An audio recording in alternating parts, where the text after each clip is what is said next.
The first time I saw him, I swear the world tilted. It wasn't just his smile. Though God, that smile could have stopped wars. It was the way he carried himself, like he'd already won a battle I didn't even know I was fighting. I was 24, standing in a crowded San Francisco bookstore, pretending I belonged in a city that felt too big, too alive for someone like me. My name's Ethan Caldwell, born and raised in a small Ohio town where the closest thing to diversity was the choice between apple and cherry pie at the county fair. I'd moved to San Francisco 3 months ago, chasing a tech job and a vague dream of finding myself. What I found instead was a city that didn't care about my neatly pressed khakis or the lies I'd been telling myself since high school.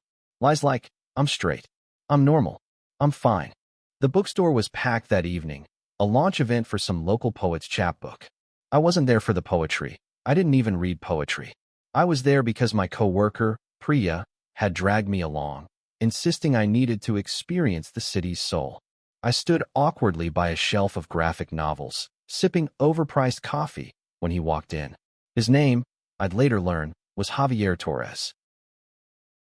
Javier was everything I wasn't. His dark curls spilled over his forehead, catching the light like they had a life of their own.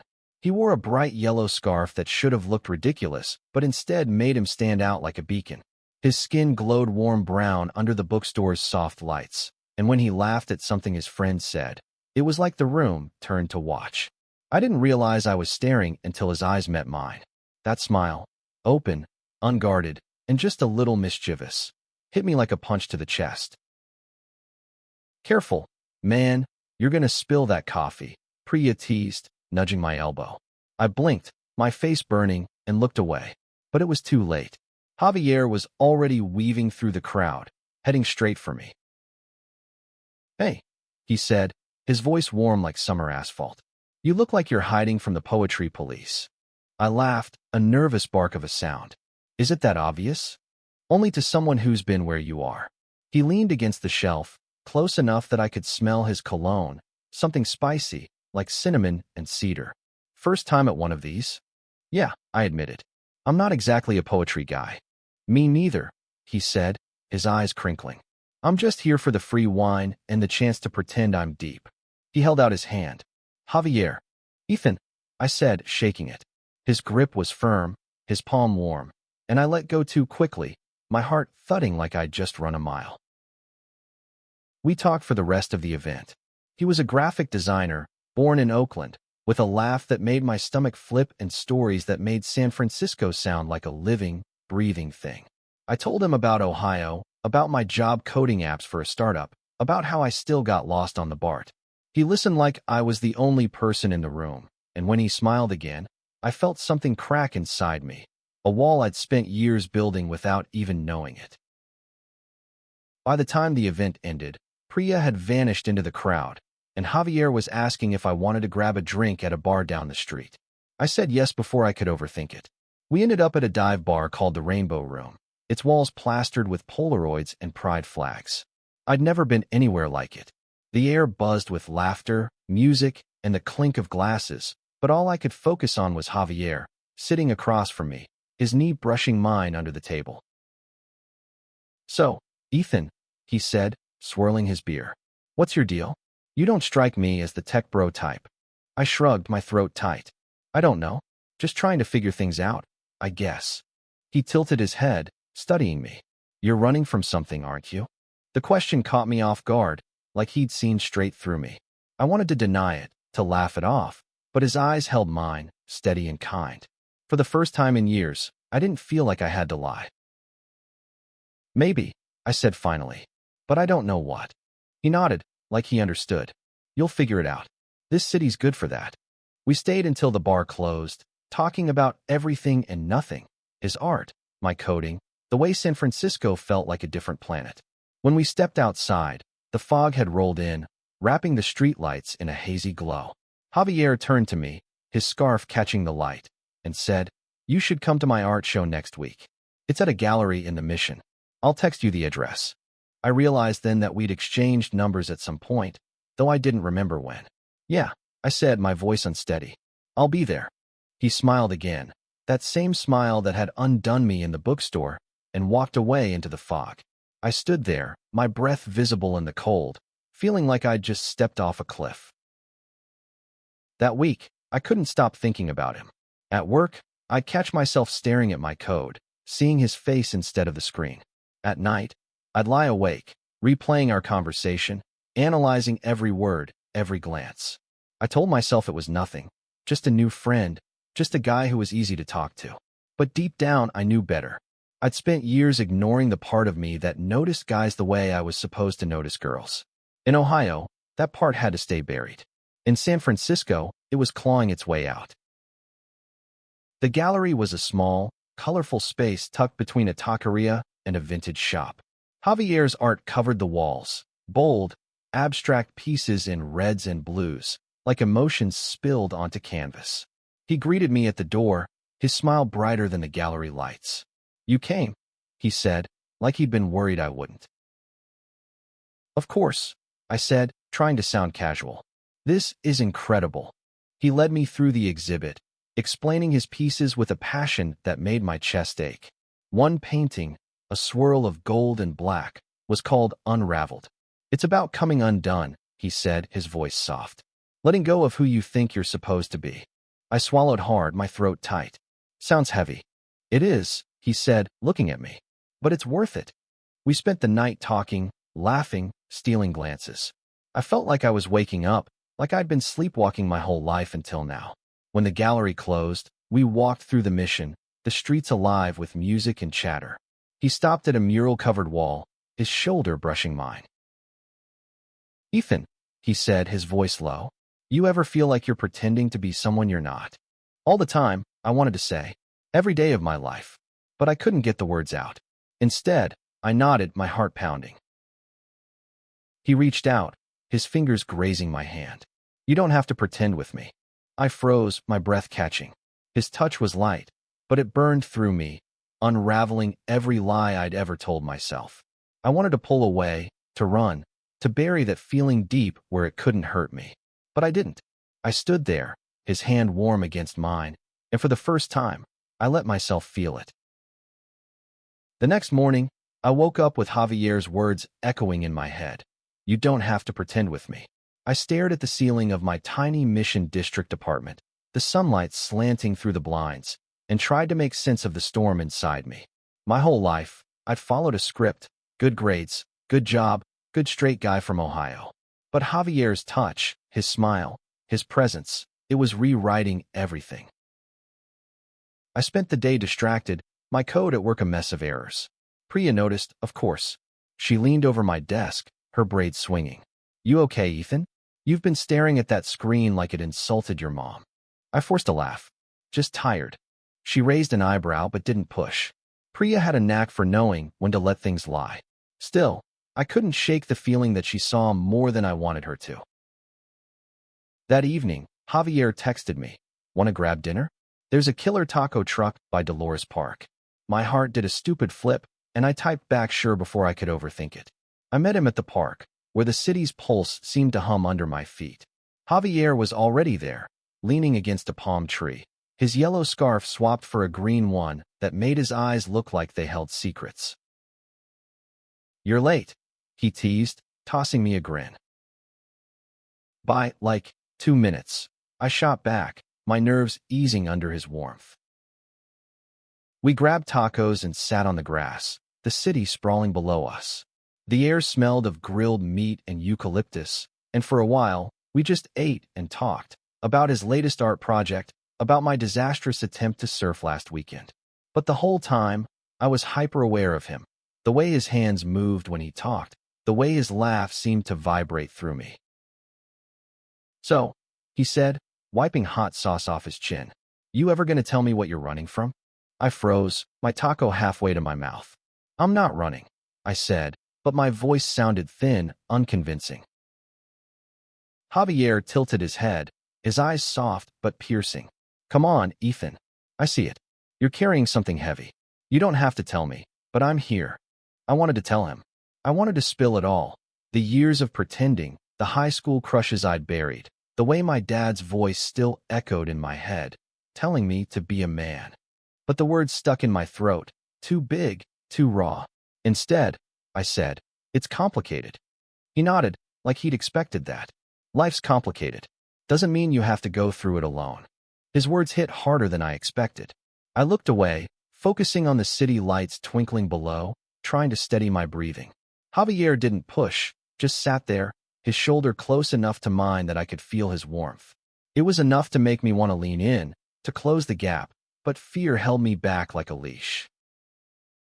The next few weeks were a blur of moments like that, moments where I teetered on the edge of something I couldn't name. We started hanging out more. Coffee shops, art galleries, late-night walks through the Castro. Javier was a force of nature, pulling me into his world of color and chaos, and I let myself be pulled. But every time I got too close, every time his hand brushed mine or his eyes lingered too long, I'd pull back, my old instincts kicking in. One night, we ended up at a drag show in the Castro, the bar packed with glitter and laughter. Javier was in his element, cheering for a queen named Lady Lavender who was lip-syncing to Whitney Houston. I felt out of place, my button-up shirt too stiff among the sequins and leather. But Javier's excitement was infectious, and when he grabbed my hand to pull me closer to the stage, I didn't resist. "You having fun?" he shouted over the music, his eyes bright. "Yeah," I shouted back, and for once, I meant it. The energy of the room, the freedom of it, was loosening something inside me. I wasn't just Ethan from Ohio anymore. I was someone new, someone who could laugh and dance and let Javier's hand stay in mine. After the show, we spilled onto the street, the night air cool against my flushed skin. Javier was still buzzing, reenacting Lady Lavender's high kicks with exaggerated flair. I laughed until my sides hurt, and when he stopped, panting and grinning, he was closer than I realized. His face was inches from mine, his breath warm against my cheek. "You're different tonight," he said softly. "Less guarded." I swallowed, my heart racing. "Maybe I'm just drunk." He laughed, but his eyes didn't leave mine. "Nah, this is you, Ethan. The real you." I wanted to argue, to tell him he was wrong, but I couldn't. Because he wasn't. For the first time in my life, I felt like I was exactly where I was supposed to be. And when he leaned in, his lips brushing mine in the softest, briefest kiss, I didn't pull away. I kissed him back, my hands trembling, my heart screaming that this was right, even if everything I'd ever known told me it was wrong. The kiss changed everything. It was like a door had been kicked open, and I couldn't close it again, no matter how hard I tried. The next morning, I woke up in a panic, my heart pounding as I replayed the moment in my head. Javier's lips, soft and sure, the way my body had responded like it had been waiting for this my whole life. I didn't text him back that day, or the next. I buried myself in work, ignoring his messages, each one a little more worried than the last. "You okay? Did I do something wrong? Ethan, talk to me." I wanted to. God, I wanted to, but fear was a vice around my chest. What did that kiss mean? What did I mean? I'd spent years telling myself I was straight, that the feelings I'd had in high school were just a phase, a mistake. But Javier wasn't a phase. He was real, and he was tearing me apart. On the third day, Priya cornered me at the office. "Okay, spill," she said, crossing her arms. "You've been a zombie all week. What's going on?" "Nothing." I lied, but my voice cracked, and she wasn't buying it. "Bullshit," she said, softening. "Is this about that guy from the bookstore?" "Javier." I flinched at his name, and that was all she needed. She dragged me to the break room, sat me down, and handed me a coffee. "Talk," she said. I didn't want to, but the words came anyway, spilling out like water from a broken dam. I told her about the kiss, about the way Javier made me feel, about the fear that was eating me alive. She listened, her face calm but serious, and when I finished, she leaned back and sighed. "Ethan," she said, "you're allowed to feel this. You're allowed to want him. It doesn't make you less of anything." Her words hit like a lifeline, but they didn't erase the fear. "What if I'm not? What if I can't do this?" I whispered. "Then you'll figure it out," she said. "But shutting him out? That's not fair to either of you." She was right, and I hated it. That night, I texted Javier, "Can we talk?" He replied instantly, "Meet me at the pier. 8 p.m. The San Francisco pier was alive with tourists and street performers, the air thick with the smell of salt and fried food. Javier was waiting by the railing, his scarf a splash of red against the gray evening. He didn't smile when he saw me, just nodded, his eyes guarded. "I'm sorry," I said, the words tumbling out. I freaked out. "I didn't mean to ghost you." He studied me, his expression unreadable. "What happened, Ethan? One minute we're kissing, and the next you're gone. Did I push you too far?" "No," I said quickly. "It wasn't you. It's me. I don't know how to do this." "Do what?" he asked, his voice gentle but firm. I gestured helplessly between us. "This. Us. I thought I was straight, okay? I've spent my whole life thinking that, and then you come along, and it's like everything I knew about myself is a lie." His face softened, and he stepped closer, his hand resting on the railing next to mine. "You're not a lie," he said. "You're just figuring out who you are, and that's okay." I wanted to believe him, but the weight of my past, my family, my hometown, the expectations I'd carried for years, was crushing me. "What if I can't?" I asked, my voice breaking. "What if I'm not brave enough?" Javier's hand covered mine, warm and steady. "You're braver than you think. You're here, aren't you?" I looked at him, his eyes reflecting the lights of the pier, and felt that same pull, that same need to be closer. This time, when he leaned in, I didn't hesitate. The kiss was deeper, hungrier, and for a moment, the world fell away. It was just us, the ocean breeze, and the truth I was finally starting to face. We started spending more time together, but it wasn't easy. Every step forward came with a step back. I'd catch myself pulling away when he got too close, or overthinking every touch, every glance. Javier was patient, but I could see the hurt in his eyes when I flinched or changed the subject. One night, we went to a queer film festival in the Castro, watching a documentary about activists in the 80s. The stories of love and loss, of fighting for acceptance, hit me hard. Afterward, we walked through the quiet streets, the air heavy with unspoken words. "You ever think about what it must have been like?" Javier asked, his voice low. "To love someone when the world was against you?" I nodded, my throat tight. "Yeah, I can't imagine it." He stopped walking, turning to face me. "You don't have to imagine it, Ethan. You're living it. Maybe not like they did, but you're fighting your own battle." His words cut deep, and I realized he was right. This wasn't just about me and him. It was about me and myself, about the war inside my head. I took his hand, squeezing it tight, and for the first time, I didn't let go. Weeks turned into months, and Javier became the center of my world. We weren't officially anything, no labels, no big declarations, but we were something. Late-night talks at his apartment, sketching sessions where he'd draw me while I pretended to read, quiet moments where his hand in mine felt like the only thing keeping me grounded. But the fear never fully left. It lingered like a shadow, whispering that this couldn't last, that I wasn't built for it. One weekend, Javier invited me to meet his friends at a rooftop party in Oakland. I was nervous, my palms sweating as we climbed the stairs to a loft filled with artists, musicians, and activists. They were loud, colorful, unapologetically themselves, and I felt like an imposter in my plain sweater and jeans. Javier introduced me as Ethan, my friend, and I tried not to flinch at the word friend. It wasn't a lie, but it felt like one. His best friend, Mia, a painter with a shaved head and a laugh like a firecracker, pulled me aside. "So," she said, sipping a beer, "you're the guy who's got Javier all starry-eyed." I blushed, stammering. "I don't know about that." She grinned, but her eyes were sharp. "He likes you, you know. Like, really likes you. Don't break his heart, okay?" The warning stuck with me, heavy and real. I didn't want to hurt Javier, but I wasn't sure I could avoid it. Not when I was still wrestling with myself. Later that night, Javier and I ended up on the roof, away from the crowd. The city sparkled below, and the air was crisp, carrying the faint sound of music from the party. He leaned against the railing, his scarf loose around his neck, and looked at me.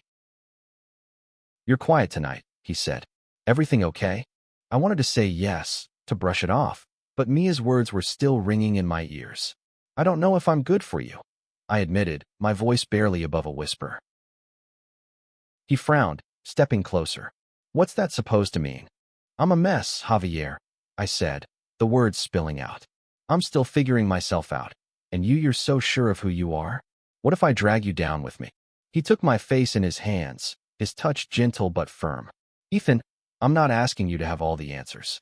I just want you to be here, with me, right now.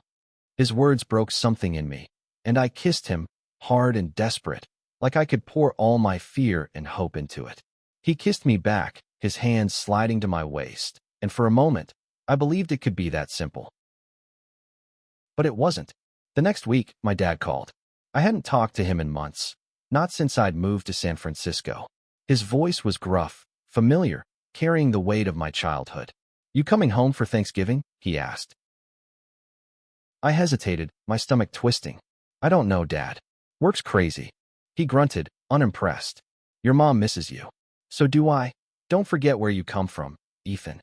The call left me rattled, stirring up memories I'd tried to bury.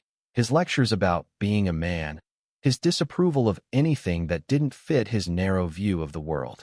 I couldn't imagine bringing Javier home. Couldn't imagine facing my family as the person I was becoming. The thought made me feel like a coward. I pulled away from Javier after that, not consciously, but enough that he noticed. Our texts got shorter, our hangouts less frequent. I told myself I was protecting him, but deep down, I knew I was protecting myself. One night, he showed up at my apartment, unannounced. His scarf was purple this time, his eyes tired but determined. What's going on, Ethan? He asked, stepping inside. You're shutting me out again. I'm not. I lied, but my voice betrayed me. He crossed his arms, his jaw tight. Don't do this. Don't push me away because you're scared. I'm not scared. I snapped, but the words felt hollow. I was terrified of losing him, of losing myself, of the world I'd left behind catching up with me. Javier stepped closer, his voice soft but fierce. You don't get to decide what I can handle.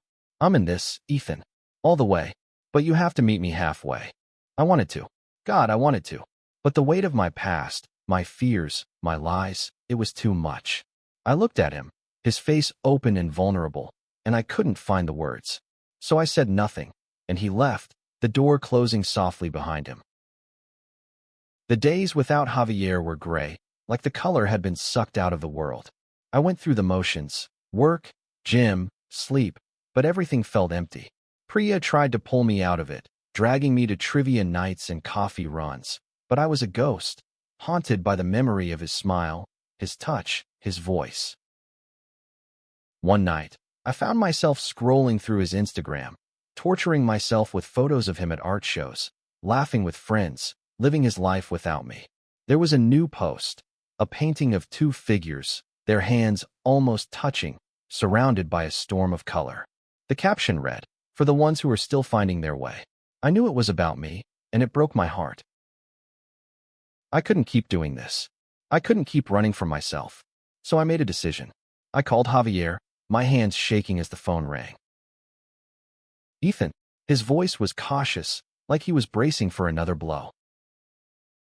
Can we meet? I asked. Please. He agreed, and we met at a quiet cafe in the Mission, the same one where we'd had coffee weeks ago. He looked tired, his scarf a muted gray, but his eyes still held that warmth that had undone me from the start. I'm sorry, I said, the words raw. I've been an idiot. I pushed you away because I was scared, but I'm done being scared. I want this. I want us. He studied me, his expression unreadable. You sure about that? Because I can't keep doing this dance, Ethan. I need you to be all in. I am, I said, and for the first time, I meant it. I'm not saying it'll be easy, but I'm here. I'm trying. He reached across the table, his hand covering mine. Okay, he said softly. Let's try together. We took it slow after that, rebuilding what I'd almost broken. I started opening up more, telling him about my family, my fears, the years I'd spent hiding. He listened, never judging, and shared his own stories. Growing up queer in Oakland, the fights with his conservative uncle, the freedom he'd found in San Francisco. We were different, but our struggles weren't. We were both fighting to be seen, to be loved, to be whole. One night, we went to a queer poetry slam, and I watched Javier perform a piece about love and resistance, his voice strong and clear. The crowd roared, but all I could see was him, pouring his heart out, fearless in a way I wanted to be. Afterward, I pulled him outside, my heart pounding. "That was incredible," I said. "You're incredible." He grinned, but there was a question in his eyes. "You okay?" "I love you," I blurted out, the words spilling before I could stop them. "I don't know if I'm doing this right, but I love you, Javier."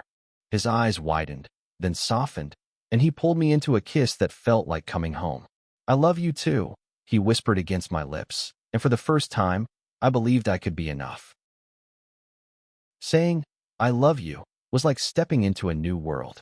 Javier and I were official now, and it felt like a victory, but it didn't erase the challenges. My family was still a looming shadow, and Thanksgiving was approaching fast. I hadn't told them about Javier, hadn't even told them I was questioning my sexuality. The thought of it made my stomach churn. Javier sensed it, of course. We were at his apartment, sprawled on his couch, when he brought it up. "You going home for the holidays?" he asked, his voice casual but careful. I sighed, running a hand through my hair. "I don't know. I want to, but my family's not like yours. They're not exactly open-minded." He nodded, his fingers tracing patterns on my arm. "You don't have to tell them anything you're not ready for. But you can't keep hiding forever." "I know," I said, but the thought of facing my dad's disapproval, my mom's confusion, was paralyzing. "What if they hate me?"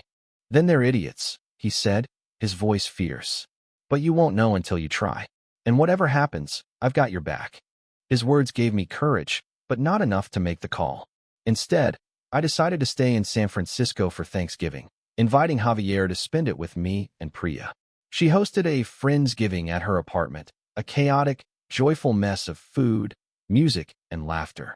Javier brought his famous flan, and Priya teased him mercilessly about his scarf collection. For the first time, I felt like I belonged somewhere, like I was building a family of my own. But the holidays weren't all warmth and light.